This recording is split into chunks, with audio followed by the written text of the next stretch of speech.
किशन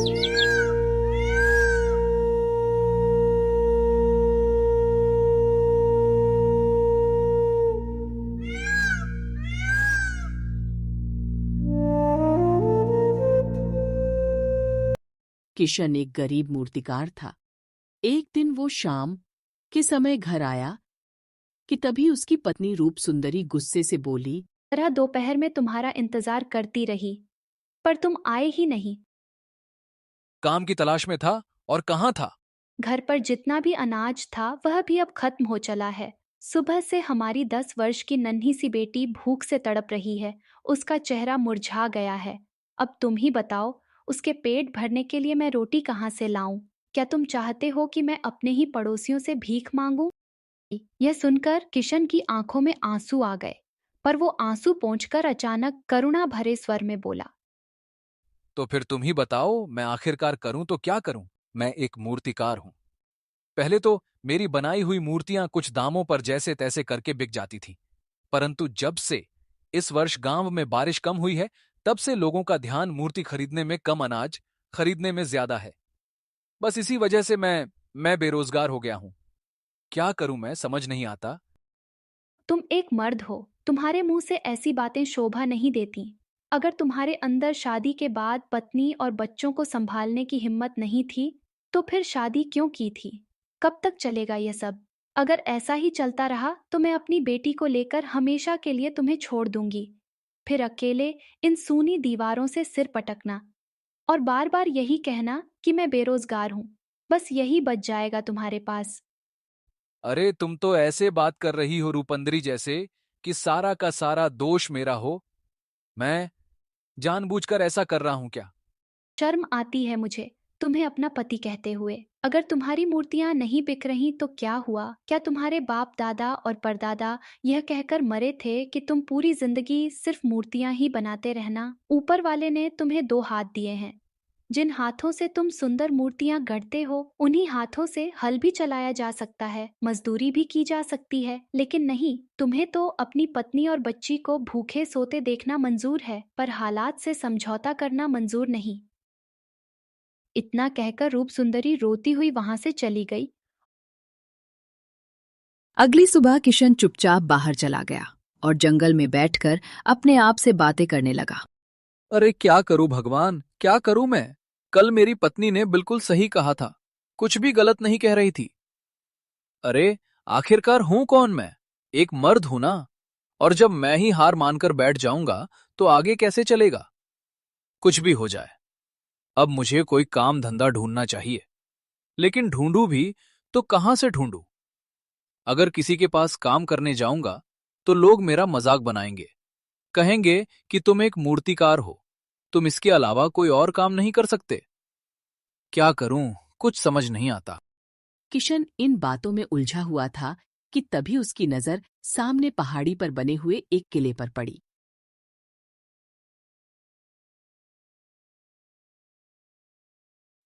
वो वर्षों से गांव की ऊंची पहाड़ी पर बसा हुआ था। डर की वजह से उसके आसपास कोई नहीं भटकता था। कहते हैं कि वो किला शापित है और आज तक जो भी उसके अंदर गया वापस नहीं आया। किशन कुछ देर तक किले को गौर से देखता रहा और फिर अपने आप से बोला, हाँ, उस दिन मुखिया जी ने कहा था कि वर्षों पहले राज्य के राजा राजा धीरज के पूर्वजों ने अचानक से किले को छोड़ दिया था और वह किले के अंदर से कोई भी सामान लेकर नहीं गए थे। सब कुछ वैसा का वैसा ही छोड़कर चले गए थे। अगर सब कुछ छोड़कर चले गए थे तो इसका मतलब यह हुआ कि राज परिवार का खजाना भी अब तक वैसा ही होगा। क्यों ना मैं एक काम करूं, किले के अंदर जाकर उसे तलाश करूं। हो सकता है कि खजाना ना सही, पर कुछ सोने की मुद्राएं ही मिल जाएं। और अगर ऐसा हो गया तो कुछ समय तक तो मेरे परिवार की आर्थिक स्थिति सुधर सकती है ना। हाँ, ये सही रहेगा, चलो। यह विचार आते ही किशन के मन में साहस जागा। उसने कदम बढ़ा दिए। कुछ घंटों बाद वो किले के टूटे हुए द्वार के सामने खड़ा था। आसपास भयानक और विचित्र सन्नाटा था। किले के चारों ओर मनहूसियत छाई हुई थी। कड़कड़ाती हुई ठंड में किशन के माथे पर पसीने की बूंदें टपकने लगी। उसका दिल किसी अनहोनी आशंका से कांपने लगा। वो कदम वापस मोड़ने ही वाला था कि तभी उसकी आंखों के सामने उसकी पत्नी और भूख से तड़पती हुई पुत्री की तस्वीर दौड़ गई। उन तस्वीरों के सामने आते ही उसके दिल से डर दूर हो गया और वह किले के अंदर कदम रखने ही वाला था कि तभी उसके कानों में एक भारी आवाज गूंजी। किले के अंदर जाने की कोशिश भी मत करना मूर्ख। क्या तुझे नहीं पता ये किला श्रापित है, श्रापित। आवाज सुनते ही किशन ने पलट कर देखा। दूर एक साधु खड़ा हुआ उसे घूर रहा था। इस किले के आसपास लोग डर की वजह से भटकते भी नहीं है। फिर ऐसा क्या हुआ कि तू इसके अंदर जाने पर मजबूर हो गया? क्या बात है? साधु महाराज, जिसका परिवार उसकी आंखों के सामने भूख से तड़प रहा हो, आपको लगता है कि उसे फिर किसी भयानक वस्तु से डर लगेगा? बताइए भला।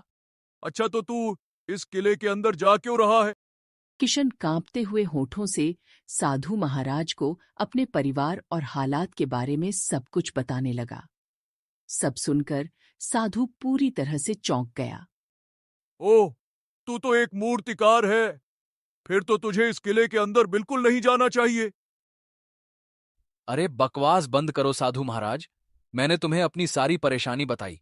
अगर तुम मेरी मदद नहीं कर सकते हो तो बेकार के यह प्रवचन मत दो। अगर अंदर कुछ भी होता है तो वह मैं भुगतूंगा ना, तुम नहीं। तुमको क्या समस्या हो रही है? अंदर अगर मेरी जान भी चली जाती है तो मुझे कोई परवाह नहीं है। और वैसे भी क्या फायदा है ऐसी जिंदगी का जहां एक मर्द अपनी पत्नी और अपनी बेटी को पेट भर रोटी भी ना दे। इससे अच्छा तो चुल्लू भर पानी में डूब मरो। इतना कहकर किशन तेजी से चलता हुआ किले के अंदर चला गया। साधु कुछ देर तक टूटे हुए किले को घूरता रहा और फिर चुपचाप वहां से चला गया।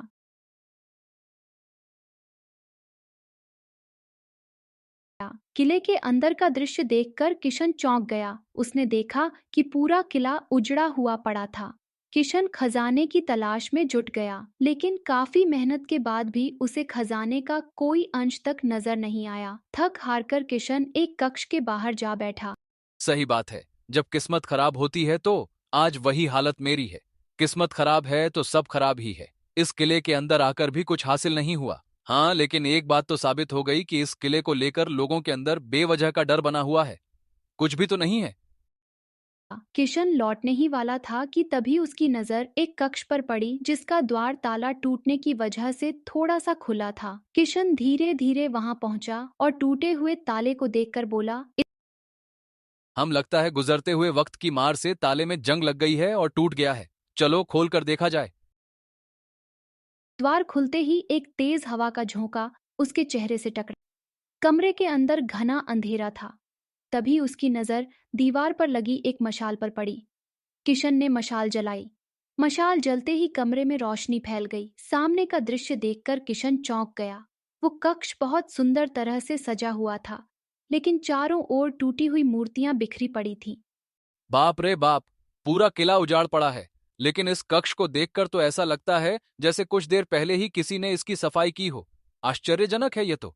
ऐसा लगता है जैसे इस कक्ष में अभी भी कोई आ रहा है। और यह टूटी हुई मूर्तियां कैसी विचित्र बात है, जैसे इन्हें किसी ने जानबूझकर बड़ी मेहनत से तोड़ा है।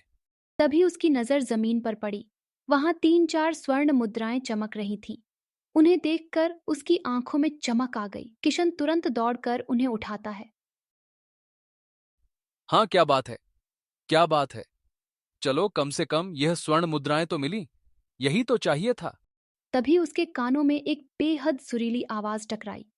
अगर तुम चाहो तो तुम्हें इन स्वर्ण मुद्राओं का पूरा कलश भर कर दिया जा सकता है। हे भगवान, हे भगवान, मैं गलत था। ये किला तो वाकई में भूतिया है। क्या करूं मैं?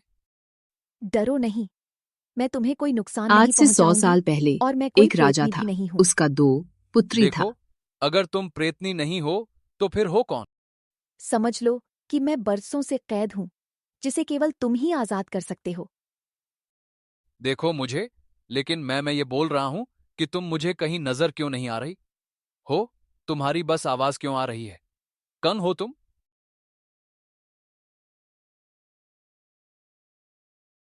दोनों ही अत्यंत सुंदर थीं। चंद्रलेखा उम्र में बड़ी और कहीं अधिक विद्वान थी। राजकाज की सलाह राजा धीरज अक्सर उसी से लिया करते थे, परंतु सुकन्या को हमेशा लगता पिता चंद्रलेखा को अधिक मानते हैं और उससे अधिक प्रेम करते हैं। यही बात धीरे धीरे सुकन्या के मन में जहर बनकर बढ़ती चली गई। राजकुमार रत्न राजा के साथ बैठा था। सामने दोनों बहनें खड़ी थीं। राजकुमार, रतन ने चंद्रलेखा को पसंद किया है। बहुत अच्छा, बहुत अच्छा। इसीलिए कल ही इनका विवाह संपन्न होगा। और हां, विवाह के बाद राजकुमार रत्न वल्लभगढ़ नहीं जाएंगे। वह यहीं रहेंगे क्योंकि हमारा कोई पुत्र नहीं है। इसीलिए राज्य की बागडोर कुछ समय के बाद इन्हें ही सौंप दी जाएगी।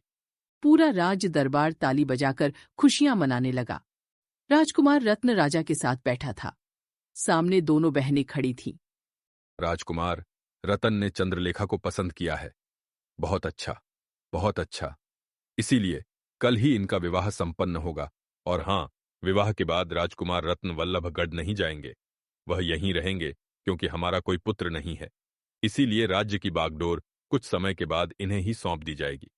पूरा राज दरबार ताली बजाकर खुशियां मनाने लगा।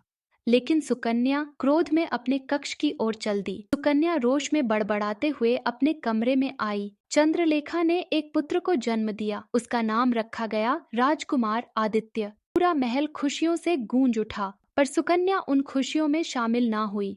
आदित्य के 2 वर्ष होने पर एक रात चंद्रलेखा अपने पति रतन के साथ बातें कर रही थी। अचानक आदित्य जोर जोर से रोने लगा। उसने देखा कि नन्हे आदित्य की दोनों आंखों से खून निकल रहा था। बाप रे, ये कोई बीमारी नहीं है, ये कुछ और है। वो दोनों आदित्य को लेकर राजाधिराज के पास पहुंचे। राजा ने तुरंत राजगुरु को बुलाने का आदेश दिया। कुछ देर बाद राजगुरु वहां आ पहुंचे। आंखें बंद कर ध्यान करने लगे। महाराज, मुझे पहले से ही संदेह था, और देखिए अब यह सत्य हो गया है। कैसा संदेह? यही कि आपकी छोटी पुत्री सुकन्या का वो देखकर काला सुख जादू चकित कर हो रही है। गए। उसके वो बाद जंगल में जाकर साधु शैतान महाराज की ने पूजा करती है सुकन्या और को एक मूर्ति में विचित्र बंदी बना मूर्तियां दिया। बनाती है। आज महाराज, सुनकर यदि इसे मूर्तिकार अभी ने न सुकन्या रोका के गया तो आजाद यह कर दिया। अपने ही परिवार का नाश कर देगी। ओ, अभी दूध का दूध और पानी का पानी कर देते हैं। चलो मेरे साथ, देखते हैं सुकन्या अपने कक्ष में क्या कर रही है। चलो।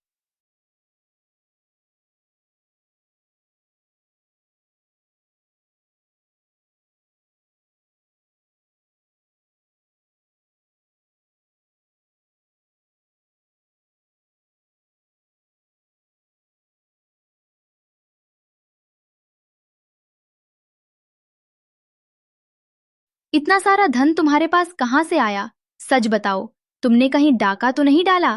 ओफो, तुम्हारी कसम सुंदरी, मैंने कोई डाका वाका नहीं डाला है और ना ही मैंने कोई चोरी की है। इस सोने के कलश और इन मुद्राओं को तुम अपने पास रखो और समझ लो कि यह मेरा इनाम है। इनाम किसी की मूर्ति बनाने का, समझी? ये सुनकर रूप सुंदरी चौंक गई। डाला? किसी की मूर्ति? अरे हाँ, मेरी रूप सुंदरी, मैं उसकी ही मूर्ति बनाने के लिए तो जा रहा हूं जिसने मुझे यह इनाम दिया। अब देखो, तुम इन सारी बातों के बारे में मत सोचो। तुम तो बस धन मिला खुश रहो। वापस आने के बाद मैं तुम्हें सब कुछ बताऊंगा। चलो, मैं आता हूं।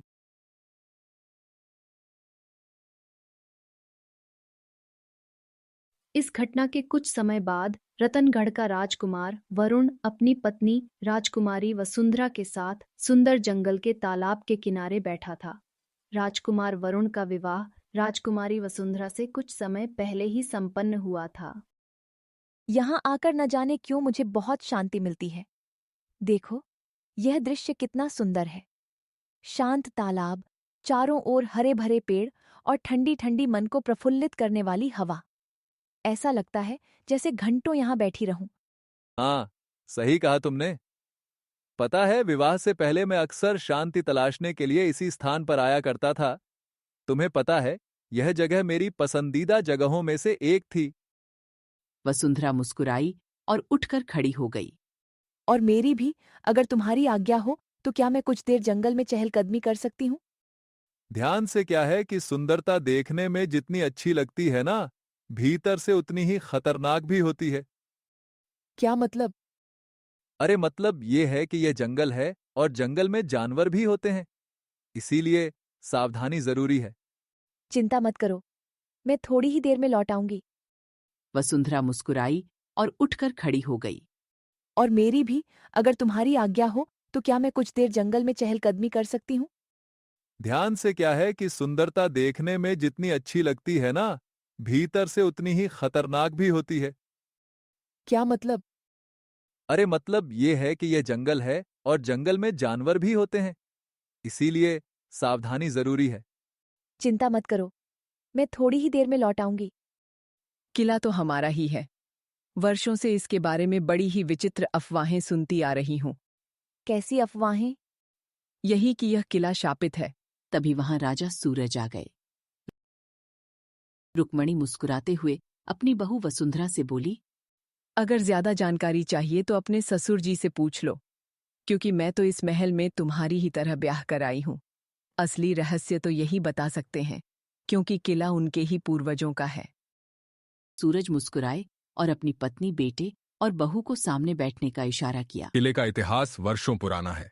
करीबन 100 साल पहले इस किले में हमारे पूर्वज राजा धीरज शासन किया करते थे। उनका कोई पुत्र नहीं था।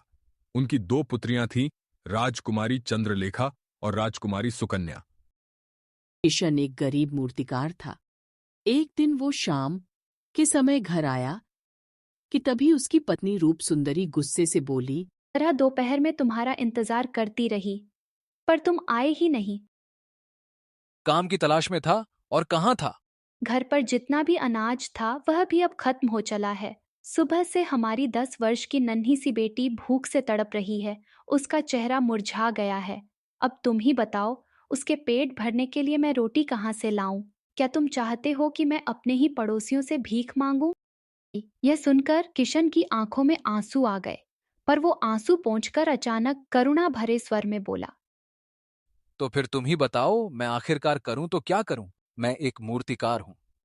पहले तो मेरी बनाई हुई मूर्तियां कुछ दामों पर जैसे तैसे करके बिक जाती थी, परंतु जब से इस वर्ष गांव में बारिश कम हुई है, तब से लोगों का ध्यान मूर्ति खरीदने में कम, अनाज खरीदने में ज्यादा है।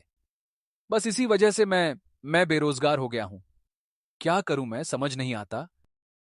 तुम एक मर्द हो, तुम्हारे मुंह से ऐसी बातें शोभा नहीं देती।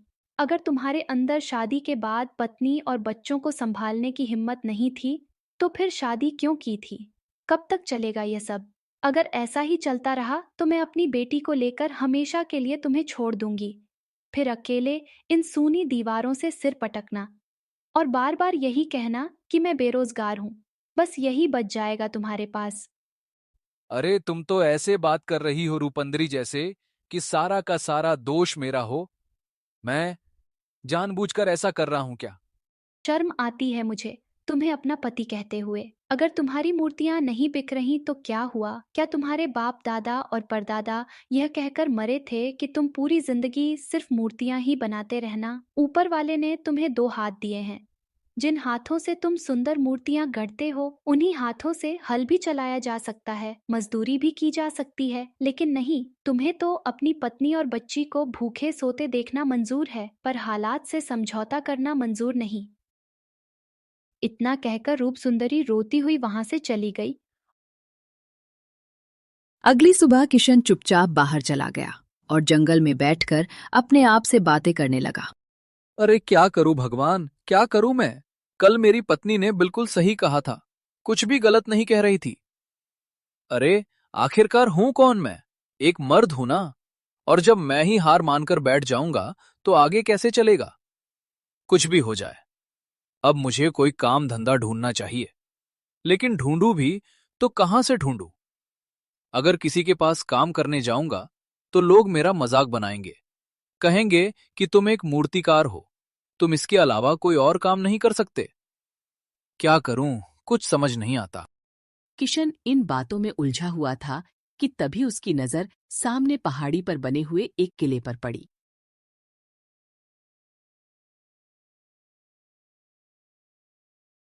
वो वर्षों से गांव की ऊंची पहाड़ी पर बसा हुआ था।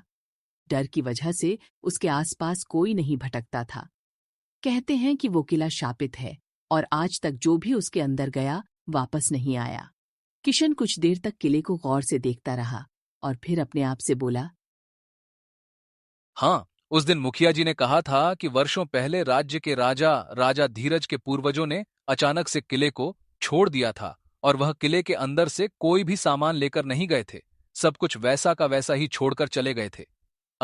अगर सब कुछ छोड़कर चले गए थे तो इसका मतलब यह हुआ कि राज्य परिवार का खजाना भी अब तक वैसा ही होगा। क्यों ना मैं एक काम करूं, किले के अंदर जाकर उसे तलाश करूं। हो सकता है कि खजाना ना सही, पर कुछ सोने की मुद्राएं ही मिल जाएं। और अगर ऐसा हो गया तो कुछ समय तक तो मेरे परिवार की आर्थिक स्थिति सुधर सकती है ना। हाँ, ये सही रहेगा। चलो। यह विचार आते ही किशन के मन में साहस जागा। उसने कदम बढ़ा दिए। कुछ घंटों बाद वो किले के टूटे हुए द्वार के सामने खड़ा था। आसपास भयानक और विचित्र सन्नाटा था। किले के चारों ओर मनहूसियत छाई हुई थी। कड़कड़ाती हुई ठंड में किशन के माथे पर पसीने की बूंदें टपकने लगी।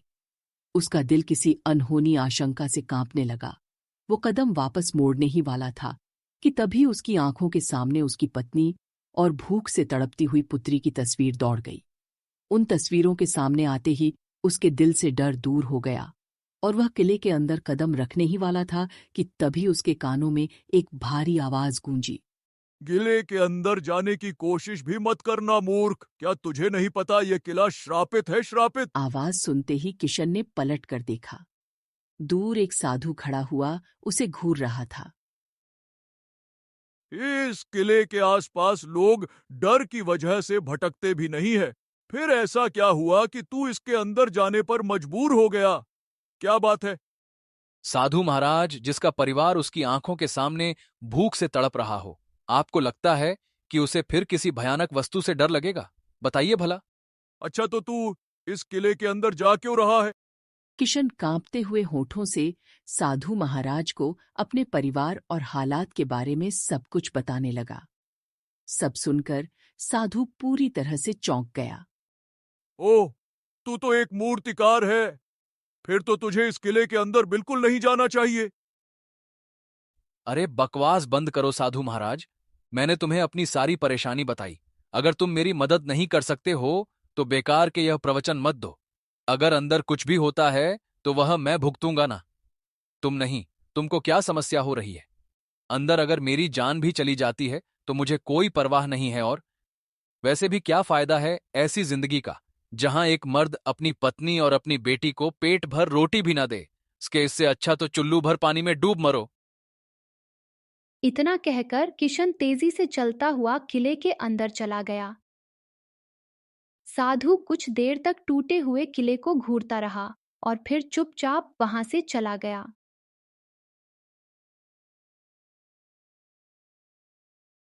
किले के अंदर का दृश्य देखकर किशन चौंक गया। उसने देखा कि पूरा किला उजड़ा हुआ पड़ा था।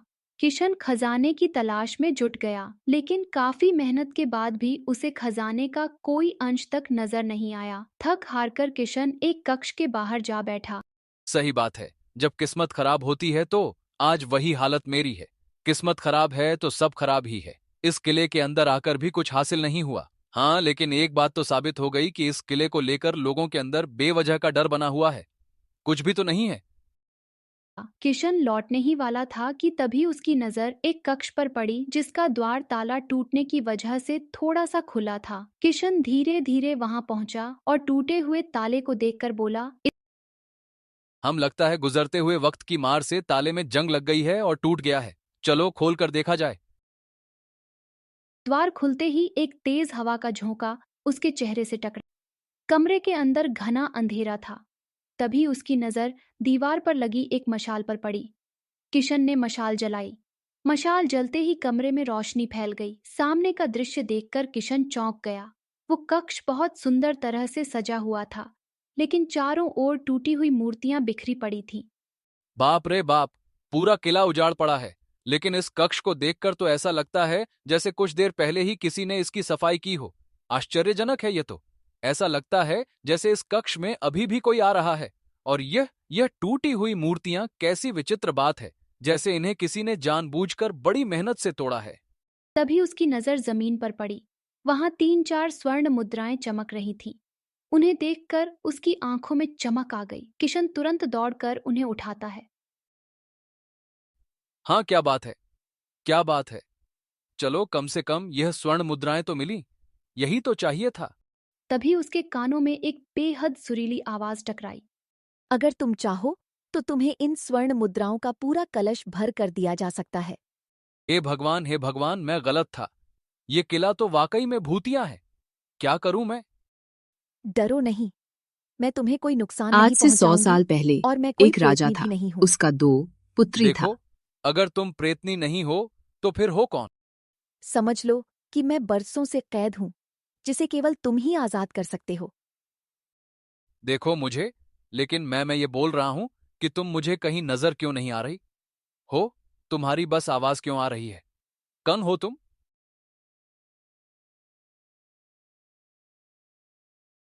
दोनों ही अत्यंत सुंदर थीं। चंद्रलेखा उम्र में बड़ी और कहीं अधिक विद्वान थी।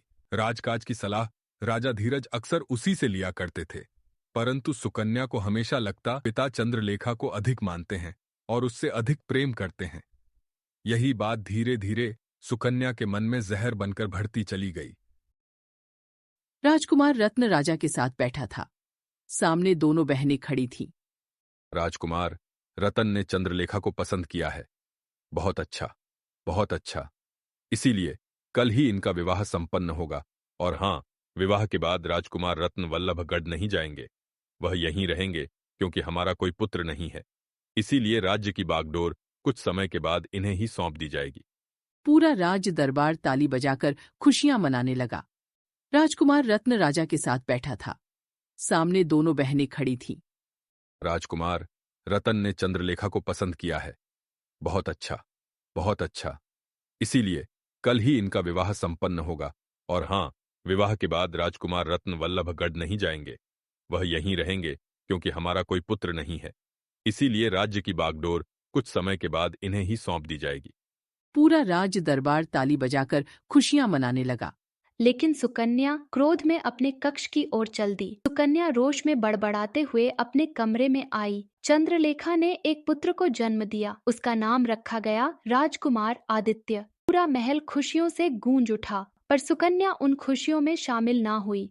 आदित्य के 2 वर्ष होने पर एक रात चंद्रलेखा अपने पति रतन के साथ बातें कर रही थी। अचानक आदित्य जोर जोर से रोने लगा। उसने देखा कि नन्हे आदित्य की दोनों आंखों से खून निकल रहा था। बाप रे, ये कोई बीमारी नहीं है, ये कुछ और है। वो दोनों आदित्य को लेकर राजाधिराज के पास पहुंचे। राजा ने तुरंत राजगुरु को बुलाने का आदेश दिया। कुछ देर बाद राजगुरु वहां आ पहुंचे। आंखें बंद कर ध्यान करने लगे। महाराज, मुझे पहले से ही संदेह था, और देखिए अब यह सत्य हो गया है। कैसा संदेह? यही कि आपकी छोटी पुत्री सुकन्या का वो देखकर काला सुख जादू चकित कर हो रही है। गए। उसके वो बाद जंगल में जाकर साधु शैतान महाराज की ने पूजा करती सुकन्या है को और एक मूर्ति में विचित्र बंदी बना मूर्तियां दिया। बनाती है। आज महाराज, सुनकर यदि इसे मूर्तिकार अभी ने न सुकन्या रोका के गया तो आजाद यह कर दिया। अपने ही परिवार का नाश कर देगी। ओ, अभी दूध का दूध और पानी का पानी कर देते हैं। चलो मेरे साथ, देखते हैं सुकन्या अपने कक्ष में क्या कर रही है। चलो।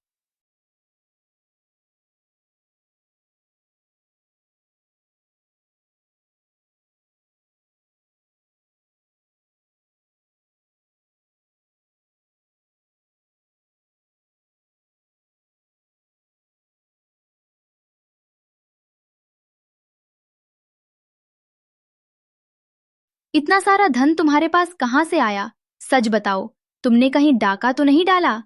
ओफो, तुम्हारी कसम सुंदरी, मैंने कोई डाका वाका नहीं डाला है और ना ही मैंने कोई चोरी की है। इस सोने के कलश और इन मुद्राओं को तुम अपने पास रखो और समझ लो कि यह मेरा इनाम है, इनाम किसी की मूर्ति बनाने का। समझी? ये सुनकर रूप सुंदरी चौंक गई। डाला? किसी की मूर्ति? अरे हाँ हाँ, मेरी रूप सुंदरी, मैं उसकी ही मूर्ति बनाने के लिए तो जा रहा हूं जिसने मुझे यह इनाम दिया। अब देखो, तुम इन सारी बातों के बारे में मत सोचो, तुम तो बस धन मिला खुश रहो। वापस आने के बाद मैं तुम्हें सब कुछ बताऊंगा। चलो मैं आता हूं।